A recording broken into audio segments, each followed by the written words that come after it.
was his or her motives, and where did they come from, and why did they create this? And so while Bill was interviewing people who were using it, I liken it to, imagine we're making a film about F1. Bill is interviewing the drivers of the cars, and I'm interviewing the people who design the cars, the engineers. And so I was able to go back in history and talk to cryptographers. So these are computer scientists who specialize in creating digital systems to allow us to protect our privacy.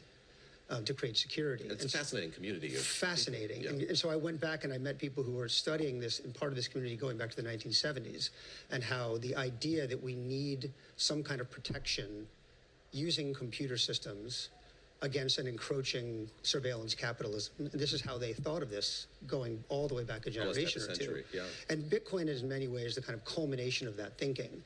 That's what was interesting to me. I didn't know that. There's great graphics in this film, but you show kind of like the predecessors of it. There's like a bit gold and a something else, and like the predecessors of the blockchain technology, which is what makes it such a durable product. I think that's right. And what Satoshi did so well was he took all of these, and these aren't necessarily predecessors as much as they were pieces in the building that he was going to build. So he took all these other technologies that had related but incomplete components and assembled them.